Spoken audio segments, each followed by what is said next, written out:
Hello, and welcome to the Will Leitch Show. I am the aforementioned Will Leitch, and I thank you for spending part of your day with me. Today's show is about the 90s. So Nirvana broke huge when I was in high school. Pulp Fiction and Before Sunrise hit when I was in college. Michael Jordan won his final title the year after I graduated. I once had hair past my shoulders. I constantly wore flannel and work boots, even though I have no idea how a hammer works. And I once spent a whole weekend sucking nitrous tanks and listening to Nine Inch Nails. I remember thinking, hey, maybe Tabitha Soren is our Walter Cronkite. That's to say, I am a 90s kid and a Generation Xer. I say this not with shame, but with pride. But as all the years have gone along, all the things I thought were important and lasting as a Gen Xer have all faded away. Quentin Tarantino is problematic now. Jordan probably isn't as good as LeBron James. Kurt Cobain didn't change rock music forever. Nobody even cares about rock music anymore. We've been replaced by millennials, by hip-hop, by social media, by wokeness. We weren't supposed to be replaced. That was our job, unlocking the death grip baby boomers had on America. Instead, nobody cares about our music. It turns out our basketball uniform designs were terrible, and we may have even helped make Donald Trump president. To quote Easy Rider, we blew it. It is a shame because the idea of Generation X was a good one. We were all about being real, true to ourselves, and standing outside. Pop culture obsessed and self-aware, all of the lies and the bullshit in the system, man. In the 90s, the literal worst thing you could call someone was a sellout. Our credo and hero was Lloyd Dobler. We don't want to sell anything, buy anything, or process anything as a career. We truly believed that we could change the world by refusing to be a part of it. We would win by slacking. Thing is, though, boomers weren't giving up that easily, or honestly dying in time to give us our moment. And by the time we could have grabbed power, we were too old for anyone to think us worthy of having it. We're in the middle, not as driven by avarice and status and lameness as the olds, but not nearly as interesting as the youngs. So thus, we are becoming forgotten. History swept right by us. Like all people, I believe the culture and history produced during my personal formative years is the most important. So it's hard for me to see it all minimized. I'm telling you, the Blair Witch Project was super important. Trainspotting was raw and dangerous. Billy Corgan, important rock star. Pavement, visionary band. Dennis Rodman, really an important American character. The Braves were an epic National League dynasty. Jerry Rice, Thurman Thomas, Karl Malone, Mark Messier. We honestly thought Swingers captured something important about youth culture. But watching it now, all you can think is, why don't any of these guys have smartphones? It is a bummer. We lost. Our culture, so important to us at the time, didn't end up mattering much at all. All we can do is shrug. We've always been excellent at that. We're losers, baby. Why don't you kill us?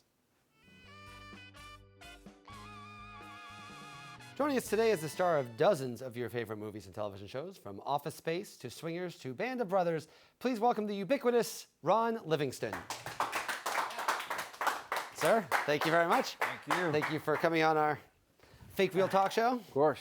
So I want to talk about Tully. We're going to talk about Tully in a second, but first you got to play along with me here because I find it fascinating when it comes to you. Everybody I talk to, depending on what age they are, has a different view of like, oh, Ron Livingston. Like to my wife, you're the guy from Sex and the City. To my mom, you're the guy from Band of Brothers. To my nephew, you're from Search Party. Like and for me, you're Swingers and Office Space. And so therefore, we're going to talk about my perspective. Let's do it. Because they don't have their own show. And to me, Office Space and Swingers are kind of definitive Generation X movies. And one of my things I find fascinating about Generation X, and we talked about those before the show, is that I think we as Gen X lost. My theory is that, like, because you're a little older than me, but not much, and the idea that I thought that Kurt Cobain was going to change music forever, and nobody listens to rock. Right. I thought that Michael Jordan was the best basketball player ever, and now it looks like maybe it's LeBron. And it feels like everything I can't. Well, okay, you're fighting me on that. That's fine. That's fine. But I guess that's the idea is that you've had such a wide-ranging career, and you're a lot of different things for a lot of different people. But I'm curious, do you identify with Gen X? Do you remember that time? I think of it so fondly, and I'm curious if I go back and see stuff now, and I'm like, man, we were wrong about everything.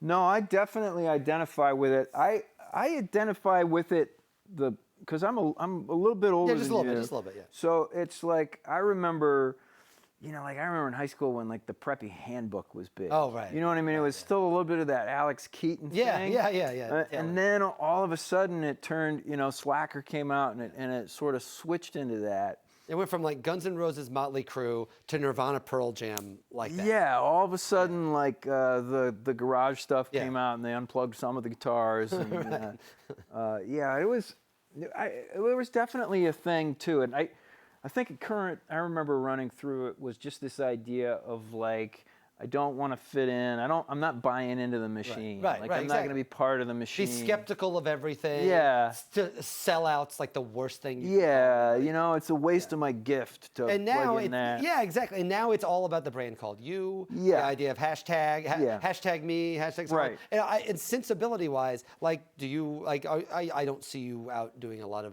hashtagging. No, I don't. Just if I were 20 years younger, I'd be all over it. And when my daughters get another 6 years older, I'll probably be on all of it. Yeah, you have to hide the internet from them as long as humanly possible. Well, I'm talking about that with Tully because I have 2 sons that are 6 and 3. Oh, you're in it. Yeah, so I'm still in it a little bit, and I still vividly remember what it was like in those first few weeks. And I think Tully captures this in a way that my wife has not seen the movie yet. I just know that I'm not going to watch it with her because it will get. There'll be some it's a little bit triggering for I think. And I'm curious because I feel like you play her Charlize Theron's husband, and I think one of the things you did very well that definitely made me look at myself being like, yep, that is totally something I did was I'm being really helpful. Okay, so you're good here? Yes. Okay, exactly. so I'm over here. Yeah, I think there's a thing with that. That we do a little bit as dads where it's like we want to be helpful. But we're like looking to them to sort of tell us everything to do a little bit, and if you don't tell me to do it, then we're good, you know. And if you told me to do it, I would have done it. So it's therefore your responsibility to tell me. You don't see it. Yeah. You don't know what you're looking for, so you don't see it, and it's an acquired skill, I think. So how old are your girls? 5 and 2. 5 and 2. So you are very much in the midst of it. Yeah, it's great. It's a great time because it's like they just start playing with each other and they start fighting. And they still like us. They still like us. That's a nice thing. They still like us. Eventually, that's going to stop. And I hear it comes quick. Too. Yeah, I caught my 6-year-old stopped holding my hand on the way to school because he saw someone made fun of him at school about it. Yeah. So. But I'm curious because this is to me Tully is also kind of interesting thing because this is now. Because we've watched you go from Swingers, because to me, Swingers was the first time I think I was one of the first movies and one of the first people saw, and I always kind of related to that because I had just moved to Los Angeles and I had a bunch of friends that were already in LA, and so it's fun to track that. It's a fascinating thing of what an actor's life is like when you just basically age. Like I've been watching you get older, and now you're like the dad, and it's a weird kind of thing. You grow out of your product, of your brand a little bit. Right. You're like all of a sudden you're too old to play yourself. Yeah. Well, that's why you got to come up with something else. That's what I liked about Search Party is that like you're like the old guy of that, which made me feel very old because you're the young guy in my world. Right. I remember I used to be the young guy in my world too. It does sneak up on you. It does. Do you find yourself? Because I have to say I eventually checked out. Like I eventually I know Kendrick Lamar. I know like the important artists. Yeah. But like the basic stuff. Like I can't keep track of like basic culture. I feel like I'm already becoming I'm full. Like I'm full. I'm out of pop culture right now. Yeah.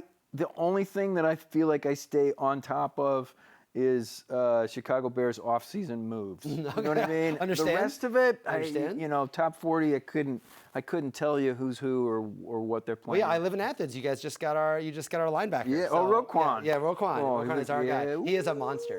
He tackles people like he is dropped from the sky. It's actually very exciting. Yeah, I can't wait to see him, Perfect for the Bears. So have you always been a Bears fan? You were because you're from Iowa. I'm from Iowa. I'm from Cedar Rapids, which is sort of Midwesterner. geographically you got to pick between the Vikings, the Bears, the Chiefs, maybe the Cardinals. And probably then all your Broncos fans that are like, come on. You're probably all your games are blacked out there because exactly. Right. That's the bad spot. Back then it was kind of brutal, and you learned to hate certain teams because. The Vikings. If the Vikings won, then you would not get to see your game next week. So it was like these really weird sort of hatreds I have. So you were probably in junior high or middle school or high school when the '85 Bears? Or? I graduated in '85. Okay, so that was right in the strike zone. That was right in the middle of it. So you like I had like the William Perry G.I. Joe character, but you were more of a grown up. No, I was a little more grown up. But didn't have those in the Super Bowl Shuffle, you know. I mean, it's so storied these days, and it's. Yeah, I can't wait for it. Come on, Roquan. Let's get it back. I'm tired of talking about 85. And that was the thing about those Bears teams, too, is that, like, you could not, that specific Bears team, first off, they do the Super Bowl Shuffle, like, in week 5, very early in the year. But that team, like, transcended, you could not, even if you didn't care about football, even if you were not near Chicago, that team, like, took over everything. Yeah, I feel like that was the first team that realizes, everything goes through the quarterback. We're going to just break the quarterback, and then what do you do now? Right. You know? Yeah, it was honest. It was very straightforward. Yeah, just destroy him. So did you? I'm assuming, because how far did you wrap? I spent a couple years in Chicago after that. Like I remember Ditka's restaurant. My father went to Chicago one time and came back with a Ditka's sweatshirt from his restaurant, and just felt like the toughest guy on the block. When I was in Chicago, I was right out of school and starving actor thing. So I didn't eat, there's a lot of like great restaurants and stuff that I know of. That I don't know if Ditka's was one of them. Yeah, probably not. Yeah, but it was, it was a night to be had, I'm sure. But yeah, there's something great about that city when a team's doing well. It's really appreciated. I don't feel that. Now with the Rams in LA, there's a little bit of it. But you're still Bears, like. Oh yeah, absolutely. Some people move and I get it. I root for I live in Georgia. Now I'm an Atlanta United soccer fan, but I'm not going to give up on the Cardinals. I'm not going to give up on those. So you're still. Yeah, no, through and through. So Cubs, White Sox. White Sox? Okay, my dad. I don't follow baseball as closely, but my family's, they're all White Sox fans. Don't ask me why. Okay, that's good. Yeah. You're not Cubs fans. No, I mean, I have no bad blood against, We'll work on you. Yeah, I go well, but yeah, they get enough attention anyway. Okay, so one of the things we do on all of this shows, we have a question section, but one of the things we always do is we research a little bit because we have to find out facts and information about people, and we Googled you to find out because it's the internet, so things on the internet are always true. Awesome. So we Googled you, and this is what showed up was that you are George Ron Livingston, a 6th overall pick in the 1949. BAA draft by the Baltimore Orioles. You died. I'm sorry about that. But you died. I have to say, your wife is a very patient woman. Yeah. To be willing to wait 18 years after you died. She waited a long time after I passed to... So pay no attention to the internet is actually probably the best way to put that. Okay, so we have a section. Overall, though. They did fix it. They did fix it, by the way. It is fixed. They did? Oh, okay. It is fixed. Now you... Fifth, because I was 5th overall. Yeah, and that's very important. Yeah, exactly. You can't get that wrong. You can't get that wrong.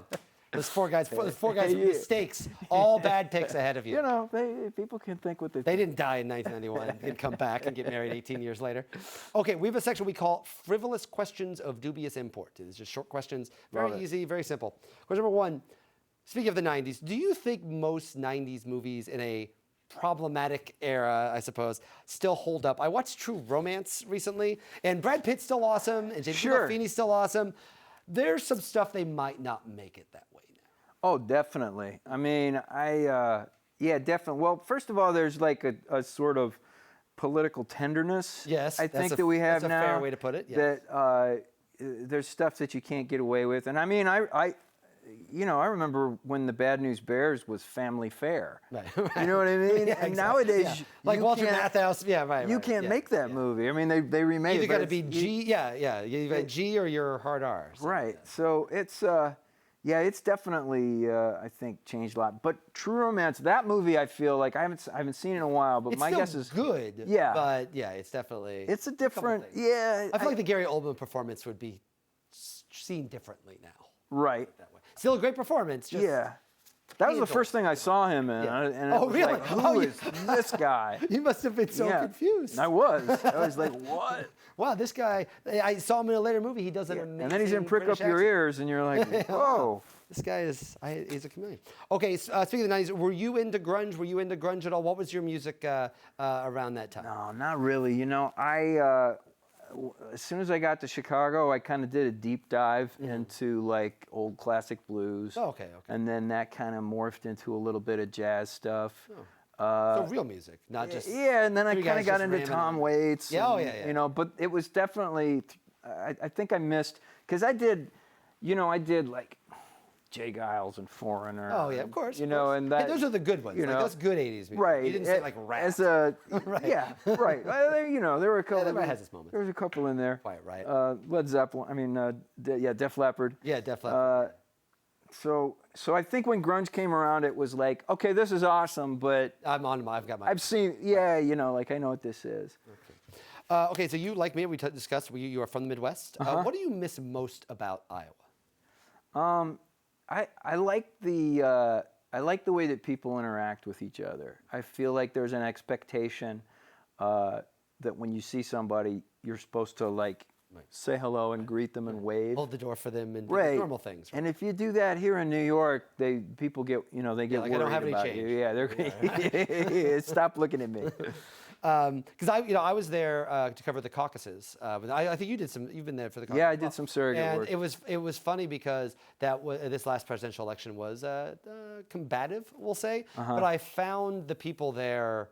Like they were like this little oasis, like just all this junk was poured into this cauldron of this place, Yeah. and they still actually kind of kept their dignity in a way that, frankly, none of us have been able to since then. Yeah, it's been we're so spoiled in Iowa as far as presidential politics. Oh, yeah. It's just you get treated with such royal treatment because you're first. Yeah. So like Jeb Bush, I remember I covered an event where Jeb Bush sat down with a group of 15 people. Right. And it was Right. like you never get that sort of access there. Right, and there's one guy who left going, I can't believe he only answered 3 of my questions. Yeah, seriously. Right? You know? I watched Rick Santorum was going.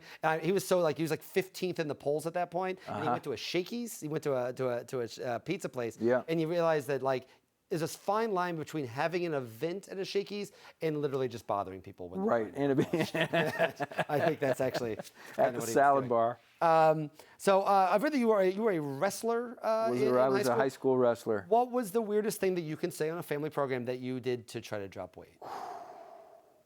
You can say it. We'll bleep it out if it's really too bad. Well, we used to, you'd wear the plastic Right. bags, and they'd turn the showers on and jump rope, and then you'd roll up in the mats and lay in there for about 15 minutes or.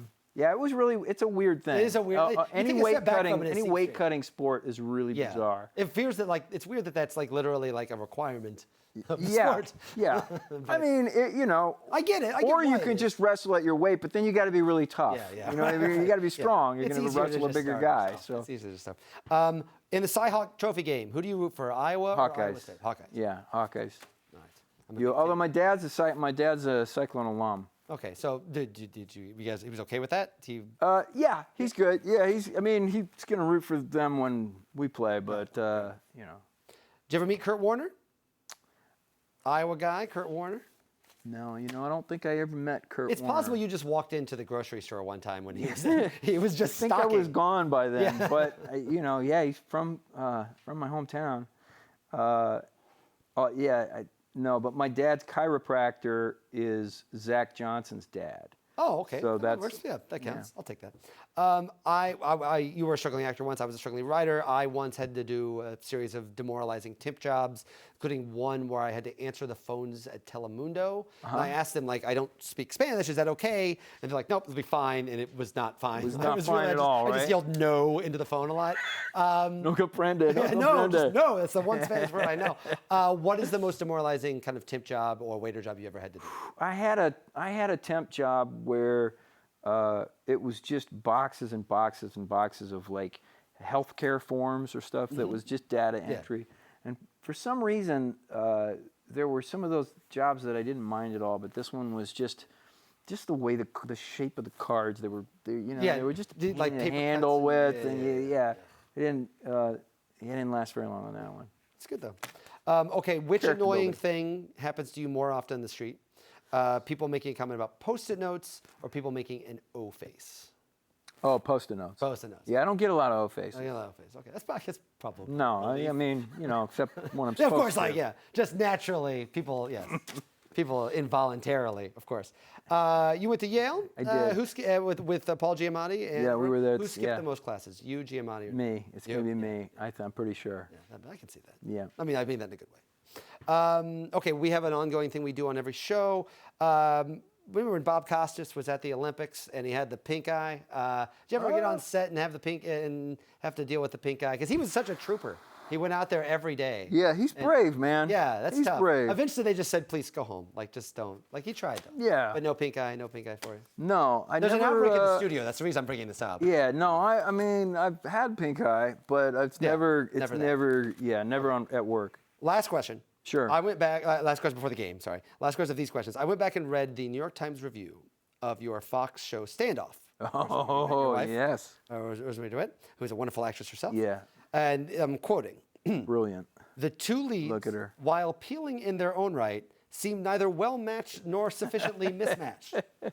Nearly 10 years of marriage later, you have to admit that the reviewer was right. Yeah. Well, I will say,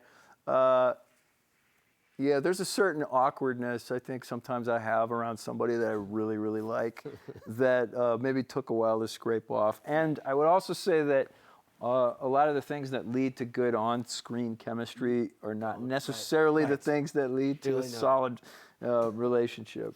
Well, I don't know. This means that we're not going to get along or we're going to get along on set. I'm not sure exactly. Okay, so we're going to play a little trivia game. I'm going to say a quote from one of your movies. Okay. That your character said. You have to tell me which movie. Okay. It's that simple. Okay? Question number one, we'll start with the easy one. I'm sorry, I can't, don't hate me. Yeah, Sex and the City. Yeah, that was an easy one. Okay. 2, why does it have to be Goofy? Why couldn't it be Mickey? Mickey's an icon. Swingers. Okay, that's an easy one too. Number 3, I left Bill. Bill was sucking me dry. Bill is a psychic vampire. That's his phrase. Psychic vampire is probably the hint.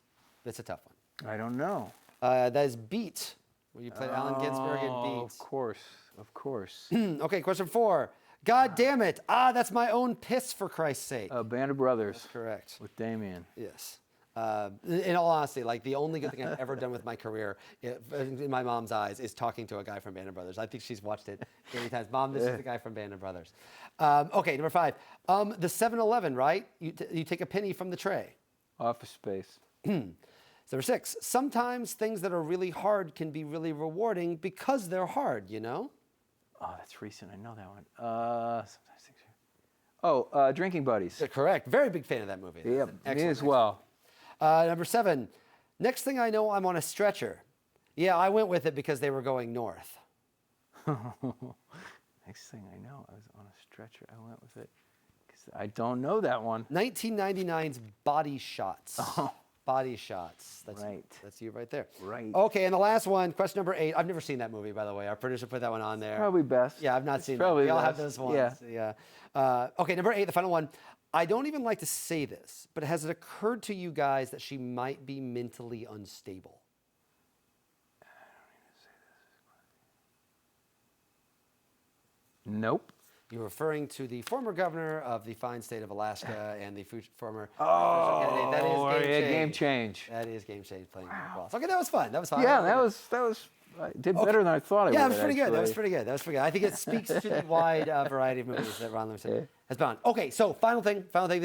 We play a game at the end called Outburst. It's not called Outburst. I don't think we have the rights. So we call it How Fast Can You Say the Things on the show that we're on with Will right now.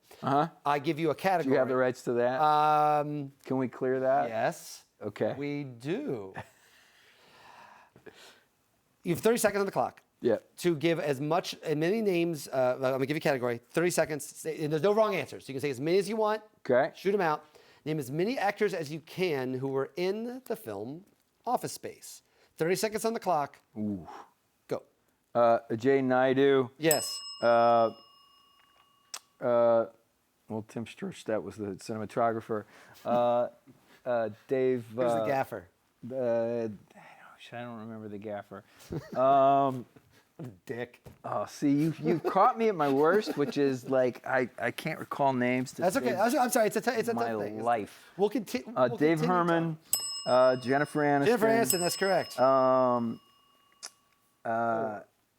Yeah. That's okay. So you got Jennifer Aniston, Yeah. relatively famous. Jay see Nadeau, 'em all, you got but David Herman names, playing yeah. the Michael Bolton.